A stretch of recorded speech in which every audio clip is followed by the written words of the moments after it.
All right, good afternoon, everyone. We'll give it a few more moments for folks to trickle in, and then we'll get started.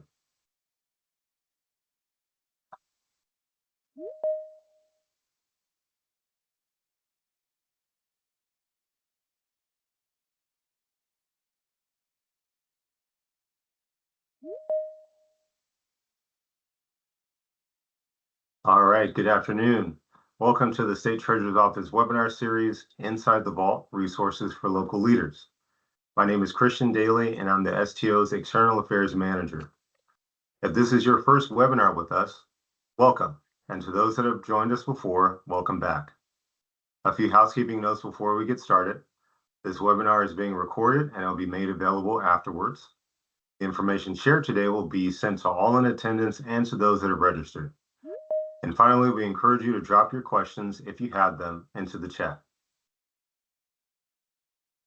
We have a treasure trove of information lined up for you. As we move through today's webinar, you will hear about an update on some of our programs and other initiatives, as well as learn about two great resources within the Golden State. Learning something new that can benefit those that you serve or even your own household. As always, we hope you have a eureka moment, like a California-specific aha moment. This webinar will be as interactive as it is informative, as we have a few polls for you to engage with us. With that said, let's open up this vault. So starting off with a poll, how many browser tabs do you have open right now? And I see our poll is up. And the choices, are you laser focused, comfortable multitasking, or would you rather not talk about it? Give it a few moments for folks to chime in.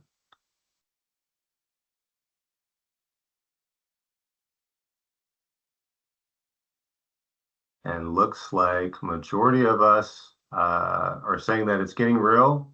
We have between 6 and 9 tabs open.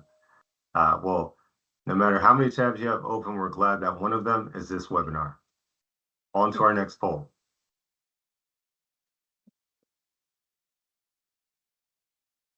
If you could instantly fix one housing issue tomorrow, what would it be? Would it be permitting, affordability, NIMBYism? Our poll is up, and give it a few moments to see those results come in.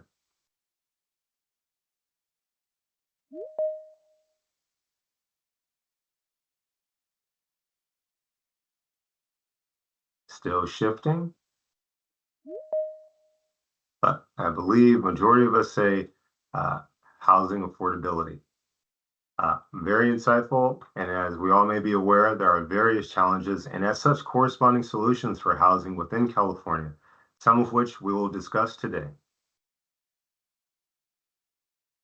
So to give you an update on what's been going on in the STO, the CalSavers Retirement Savings Program within our office announced a limited time campaign designed to reward proactive employers that have registered for the program. CalSavers will award $500 to 2,000 eligible employers who register timely and begin facilitating retirement savings for their employees. Eligible businesses must have a compliance deadline of December 31st of this year. There will be 2 drawings. Businesses must register and start facilitating CalSavers by July 31st to be entered into the first drawing, and by November 30th for the second drawing. Completing registration by the deadline automatically enters a business into a random drawing for a chance to win a $500 prize. We're dropping the link to the registration into the chat. Our summit. So back in April, the STO hosted the inaugural California Early Wealth Account System Summit in Sacramento, what we call CWAS for short. Over 200 leaders from the private and public sector, community-based organizations up to elected officials attended to engage in dynamic discussions and explore strategies to advance financial equity and help close the generational wealth gap through our CalKids program, the Hope for Children Trust Accounts, and local child savings account programs. Actress and comedian Tiffany Haddish joined State Treasurer Fiona Ma to close out the day with a powerful fireside chat, wherein she shared her personal experiences with the foster system and how life-changing these programs can be. Our tariff hearing. Last month, Treasurer Ma presided over an informational hearing on the consequences of federal tariff policies on California industries. Professors, economists, port officials, business owners, and other stakeholders provided their insights and experience on how the tariffs are impacting our supply chains, costs, agriculture, manufacturing, and more. The STO will continue to monitor these impacts as we collectively advocate for the Golden State's businesses and its residents. And finally, our year-end report. As fiscal year 2024-25 draws to a close, the STO published its year-end report detailing both updates and accomplishments within the division of the office, as well as our boards, commissions, and authorities. We welcome you to get into the know about the STO by clicking the link we're going to drop into the chat. All right, everyone, time for another poll. How familiar are you with state-level resources that support affordable housing? Our poll is up. Are you very familiar? Maybe you've heard of some, or maybe not at all. Let's see.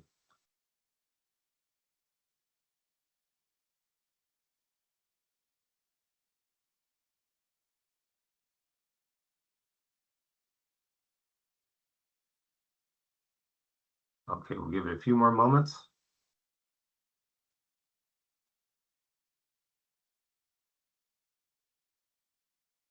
Okay. Looks like most of us are very familiar. Well, our next presenter will share some information that will deepen your understanding of the state's resources for affordable housing. I'll now like to pass it to Marina Wyatt, Executive Director of the California Tax Credit Allocation Committee and the California Debt Limit Allocation Committee. Marina? Thank you, Christian. Good afternoon. As Christian said, I am the Executive Director of the Tax Credit Allocation Committee and the California Debt Limit Allocation, which is housed here in the State Treasurer's Office. Both committees are in charge of allocating a variety of federal resources. Catherine, we can go to the next slide. TCAC is a 5-member body. It is chaired by the state treasurer, along with 3 representatives from the governor's office, as well as the state controller, Malia Cohen. We administer the federal and state low-income housing tax credit program, which provides critical resources to support the production or preservation of affordable rental housing. It's a highly competitive program. We generally are oversubscribed by a rate of 2.5 to 1. Our applicants are the developers of affordable housing. And so when they come to the tax credit program, their project has already should be very close to the finish line. All of our programs require their projects close their construction financing within 6 months of being awarded. And what the way the tax credits work is the developer will get a reservation of the tax credits. In turn, they will partner with investors who will provide equity into the project in exchange for those tax credits. They do not receive the tax credits until the project has been placed in service. By bringing that private capital to the table through the tax credits, developers can generally take on less debt, which means lower rents. And I will talk a little bit later about what the rents look like.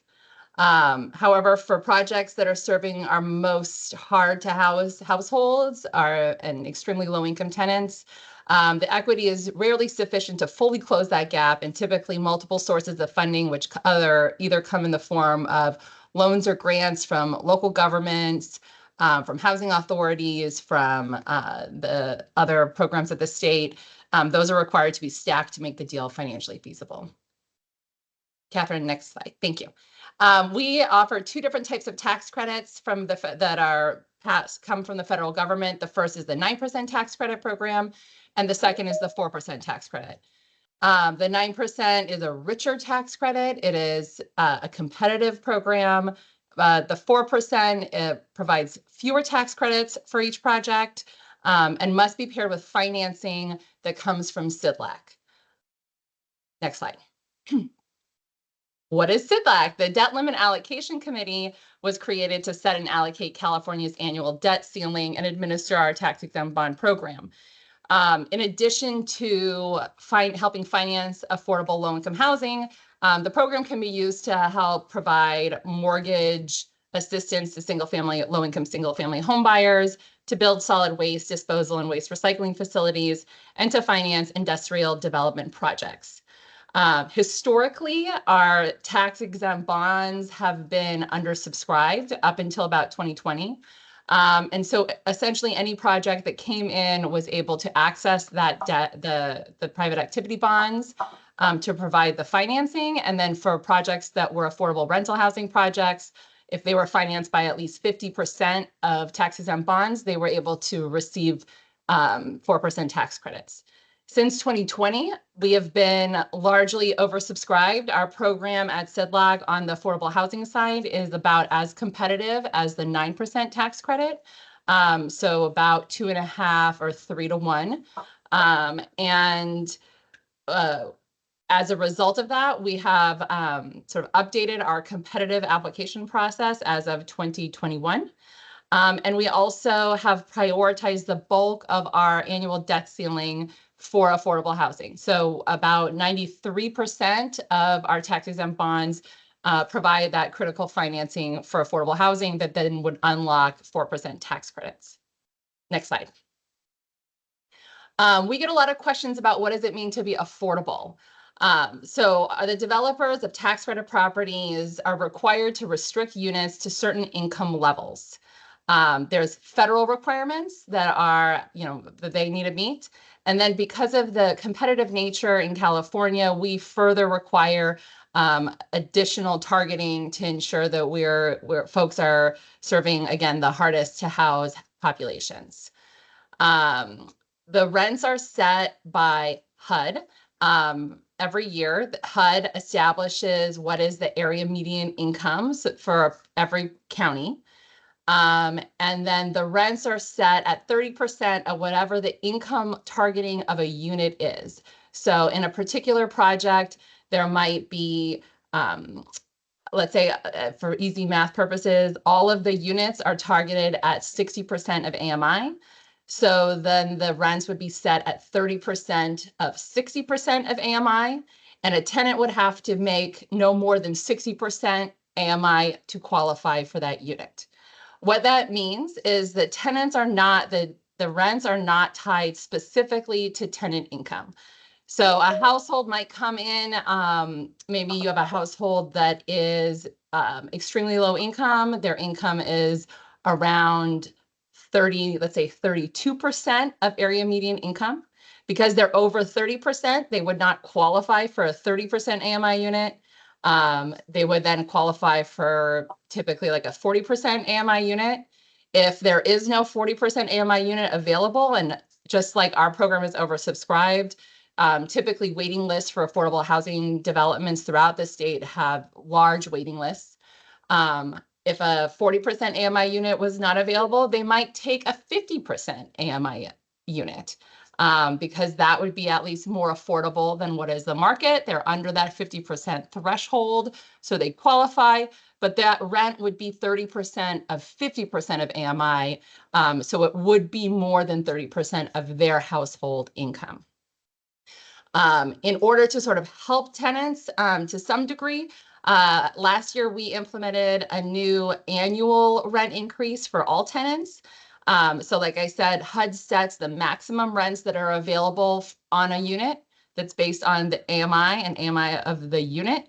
But a tenant's rent can never increase by more than 5% plus CPI with a max of 10% in any given year. So that was our way of at least sort of trying to support folks that are feeling increasingly more and more rent increases on an annual basis. Next slide. Just to give you a little bit of a picture of how competitive our program is. Last year, we received 172 applications for 9% tax credits, awarded 55 projects, totaling 3,232 low-income units. On the 4% side, last year we received 354 applications, which meant 138 projects were allowed to be awarded, with a total of 15,271 on that program. came to a total of 18,503 units. In addition to the federal tax credits, we also allocate state low-income housing tax credits. Those credits have to be paired with the federal credits and really just help provide a little bit more of a gap filler for projects to help them get to the finish line. In any given year, we're largely limited by the federal resources, and so sort of based on the federal tax credits and the federal tax exempt bonds that we're able to allocate, we typically are going to be building, if we're at max capacity, between 18 and 20,000, or financing 18 to 20,000 developments a year.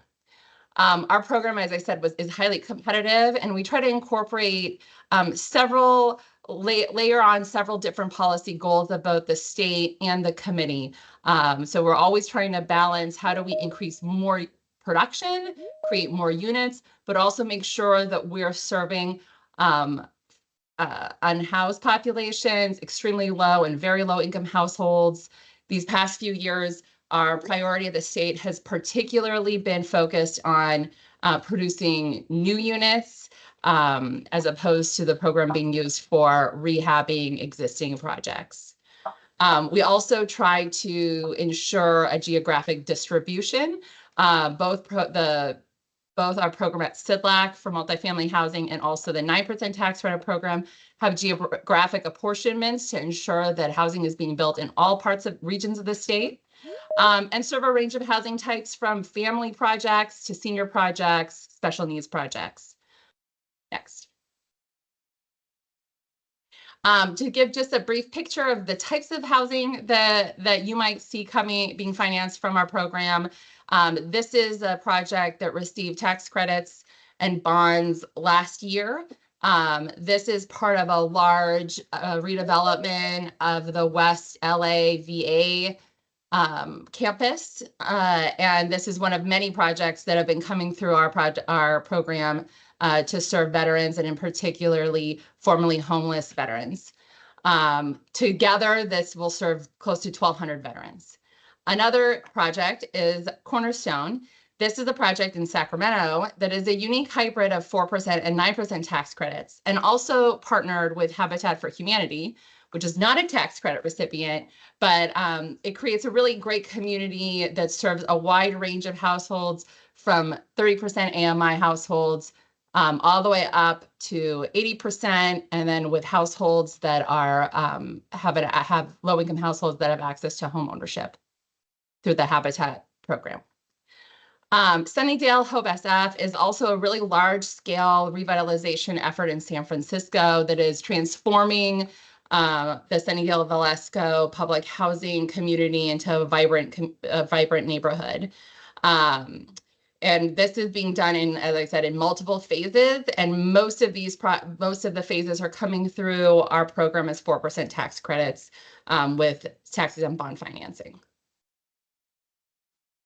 And here's another project that opened in 2024. This is in Windsor, California. So you can see the project style and type of this one is more garden style. It's different than the project that we just saw in Sunnydale. And again, it shows the wide range of project types that we build and we are financing through our program. And if you have questions, feel free to reach out to me. My email is on the screen, or our Deputy Director, Anthony Zito, also his email's on the screen.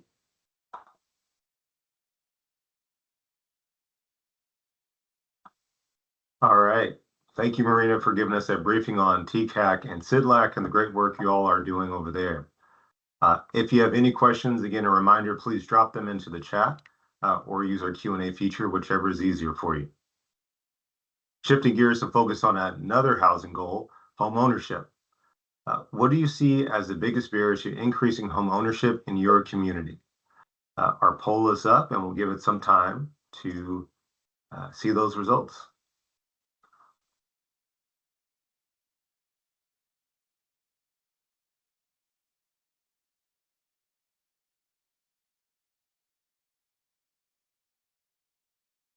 Okay, I see our poll is shifting just a bit, but there is a clear winner here.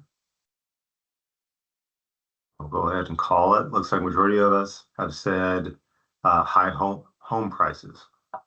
Well, our next presenter will share some information on some great resources that can result in key day for first-time homeowners in California.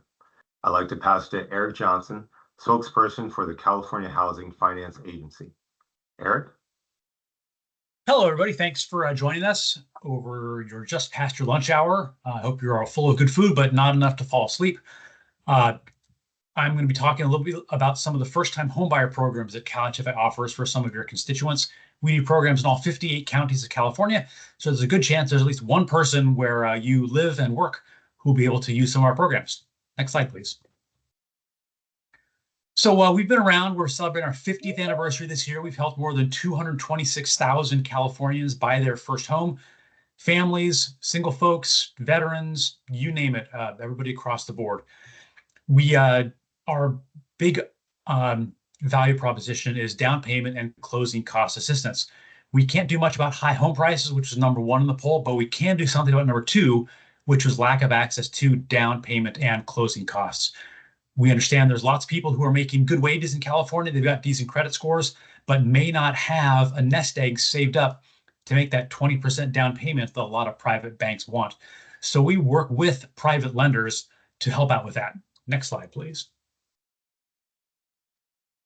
So we do FHA, conventional, VA, USDA loans, VA for veterans, USDA for people who have maybe some of those larger properties that are out in those rural counties.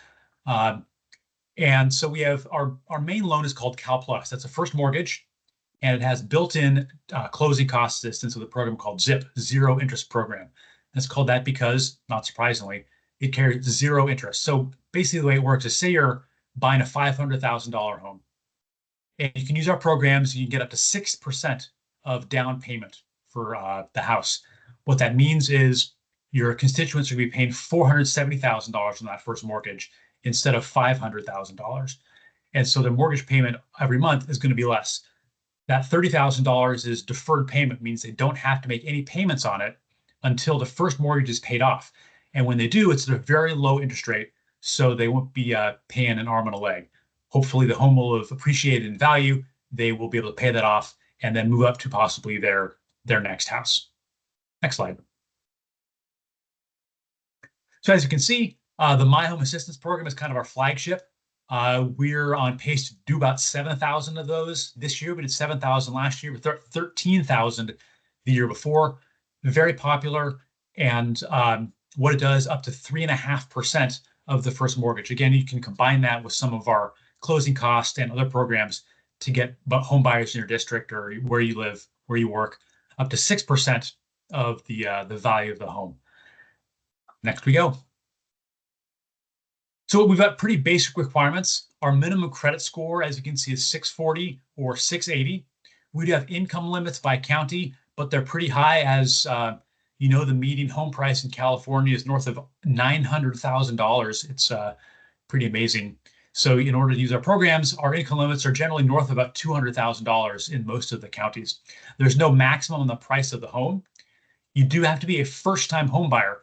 But what that means is that you haven't owned and occupied a home for the past 3 years. So if somebody lost a home in foreclosure or decided they wanted to rent for a while and moved out of state and then came back, if it's been more than 3 years since they rented or owned a home, then they go back to being a first-time home buyer, which is a really powerful thing. We do require home buyer education for all of our programs. It's really important not only to have people get in the home, but be able to stay in the home. We want to make sure people work with their lender, maybe even a home buying counselor, to make sure they know exactly what's happening, that they can afford that payment. Next slide. Let's hear a little bit, just a 1-minute success story about one of the folks who used one of our loans.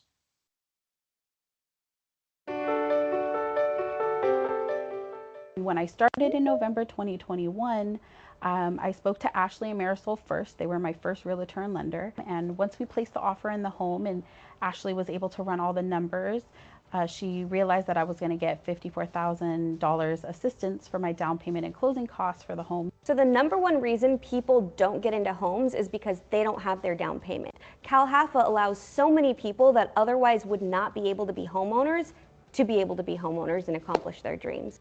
This is what came of working really hard, And I think if I didn't have the correct lender and if I didn't have the correct realtor to help me for my best interest, then I wouldn't have been able to do what I did.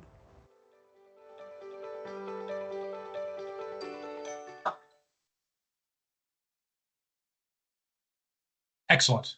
Thank you. So really the most important part is finding a good loan officer. We have lots of resources on our website at calhfa.ca.gov. The most important thing is for people to check that out and find one of our preferred loan officers. We have a team of about 60 to 70 people who work with private lenders, Chase, Wells Fargo, Prime Lending, you name it, and they know the first-time home buyer inside and out. We also have lots of flyers on our website, resources, things you can print out, have in your offices, distribute when you're out in the community doing the things that you do. So lots of ways to help people learn about our programs. It's really powerful. One of the reasons I love my job is I meet people who say, I was able to buy my first home with your program. So anything you can do to help us spread the word to where y'all are from, let people know it is possible to buy a home in California. Take some patience, take some work, but it certainly can be done. Thanks so much for being here. All right. Thank you, Eric, for sharing that information to help future homeowners in the Golden State. Now, I will look to the chat to see if there are any questions. For the sake of time, we'll look to do one or two. I did see a question in there from Alec, and a big thank you to Marina, who's already dove into the chat and answered that. Looking to see if there are any other questions in the chat.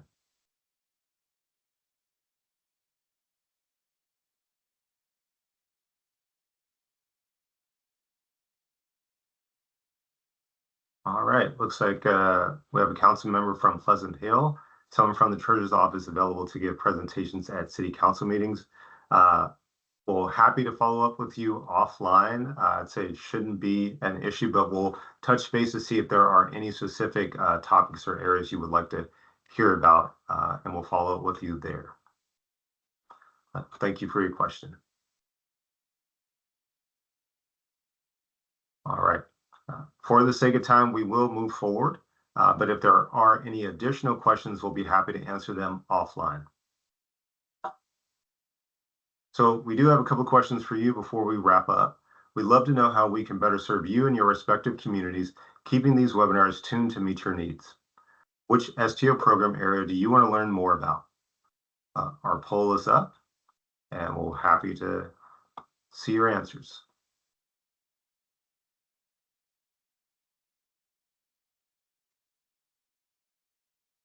Give it a few more moments. Thank you for your feedback. Also, we love your input on today's webinar. We're dropping a survey link into the chat. Please open the link and provide your feedback. It's a quick survey, only 3 questions. I'll give folks a moment or two to find that link, tap on it or click on it, and add one more tab to your browser. Again, thank you for your feedback. We'd like to thank you for your time joining us for our Inside the Vault webinar series.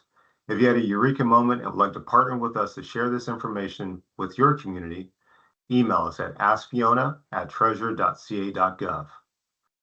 If you have any questions, we're just an email away. Visit our website to learn even more about our office and the resources available to you. And be sure to sign up for our newsletter to see our work around the state. Lastly, be on the lookout for an email with information on the programs you heard about today and an invitation to our next webinar in September. Again, thank you for the vital work you do for your communities and for joining with us to improve the lives of Californians. Have a great day and a memorable summer.